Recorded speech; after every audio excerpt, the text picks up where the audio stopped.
What am I doing? I'm picking Althea blooms for tea. And yeah, it's been raining. It's early morning, but picking them now, they don't have as many critters around them. I was picking them the other day, and there happened to be a bumblebee in one, and it was crawling all over the flowers in my hand. So yeah, but this is Althea, and I'm going to use these blooms to make tea. So I'm drying them right now. I'll show you more after I get these picked on that. But yeah, there's also in that family Rose of Sharon. See there?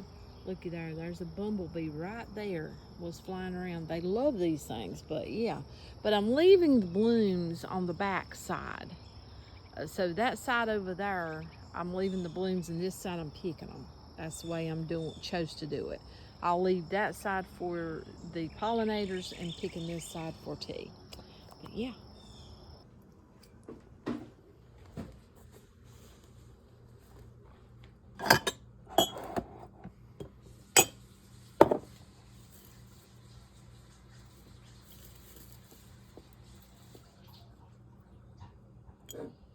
What they actually look like after they dry.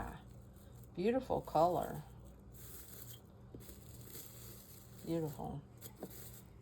As you can see, I've got quite a bit in here. But yeah. And those are dry. And so I'll have those for a lovely cup of tea. There they are. I've got to put them in a bigger jar, but look how beautiful that color is. Gorgeous. Yep. You start with this color. Okay, I got them in a jar, as you can see, and I just labeled it. The Althea is basically in the same group as hibiscus. So yeah, if you've ever used hibiscus for tea, you know, Althea is rich in antioxidants. It's also said that it may help to reduce stress, so helping with relaxation.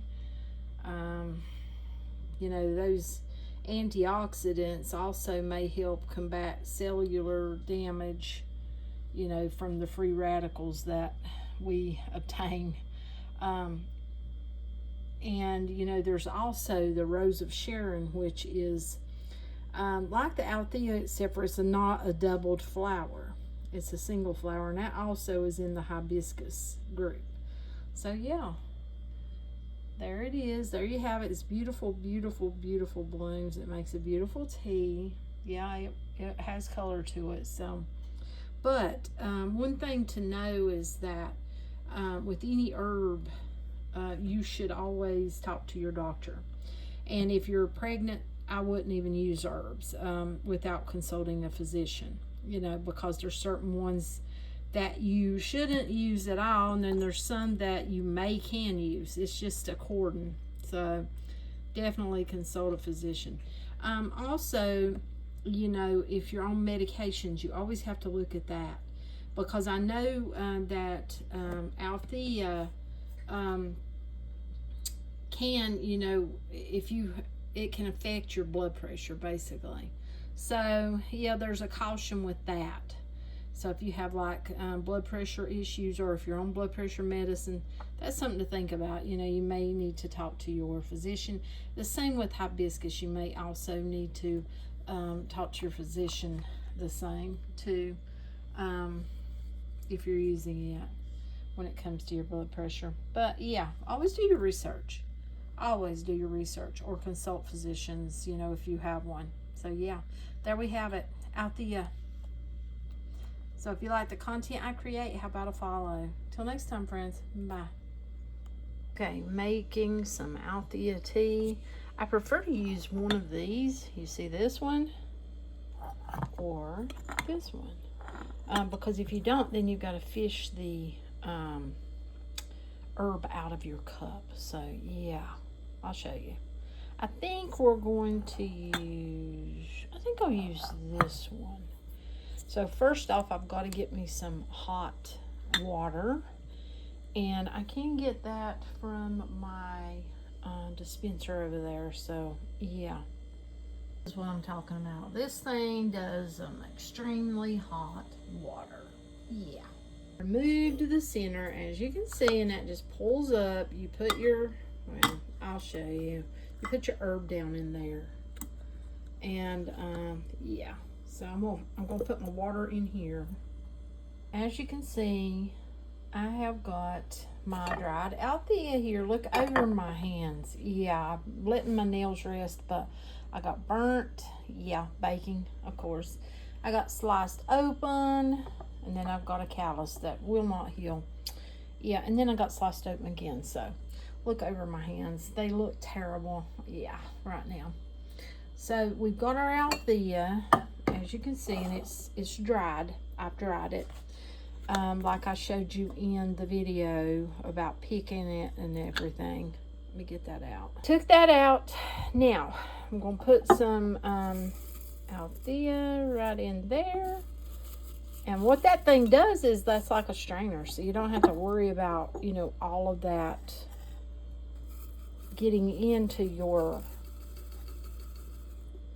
tea, basically, or your cup. Yeah, your tea. I can get this out. Sorry, having a bit of a time here. Okay.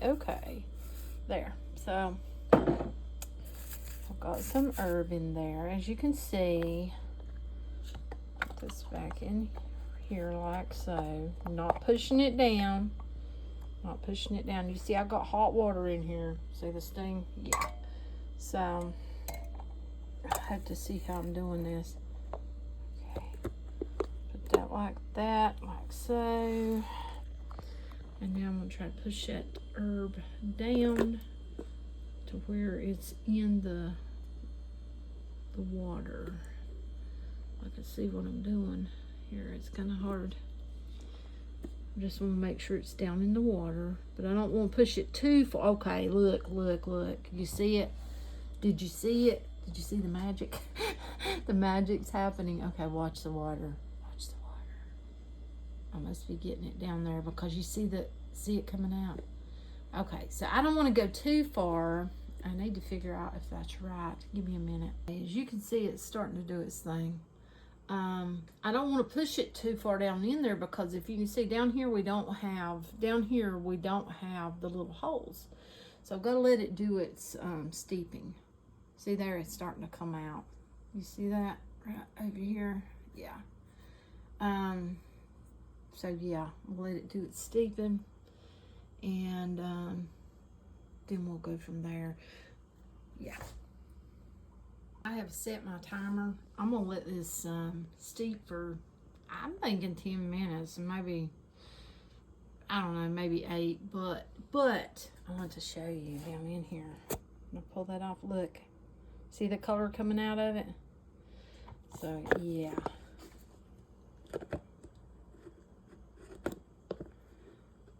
So, yeah, there's different ways that, you know, you can just put that straight in your cup and then just fish it out, like I said.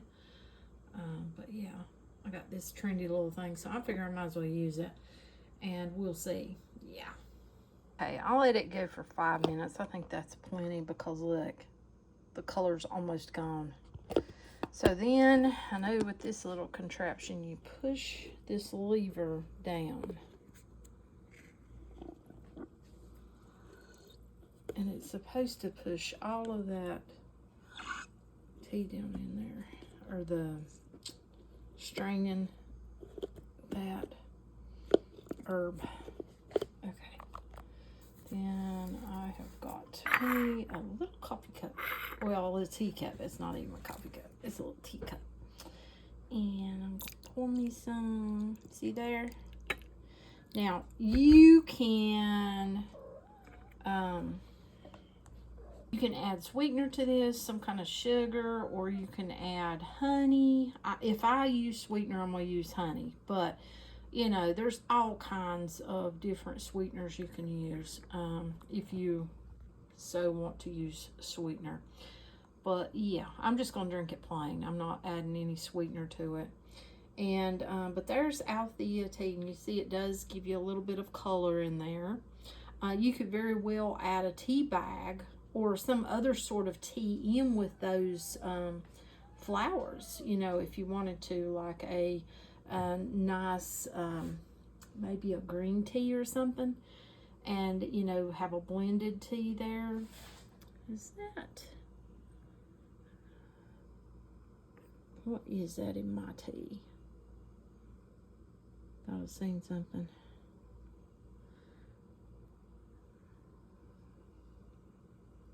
I don't think so.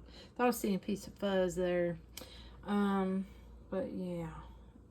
And that thing is really neat though. But there you have it. Althea tea. And you know, there's lots of little things you, like I said, you could just put the flowers straight down into this cup and then cover it up and just fish it out. Or you could use those little metal things. I've got some of them somewhere that you screw the lid on, put your herb down in it, screw the lid on it. It's got little holes in it. And you stick it down in there and then cover it up. Or you can use this baby if you got one of these. Let's look. See, it's pushed down in there now. That's pushed completely down in there. So when I pull this out, it's going to bring that herb, you know, that flower will be inside of there, and I just dump it. Yeah, awesome little contraption. This one right here, we would pull this up. I'll show you. It's like you take this out of here, like that. You put your herb in there, then you pour hot water, and then you push it down. See what I'm saying? Really neat, though, to help hold the herb from coming out in your tea. But, yeah, have a nice cup of Althea tea. It's awesome. Till next time, friends.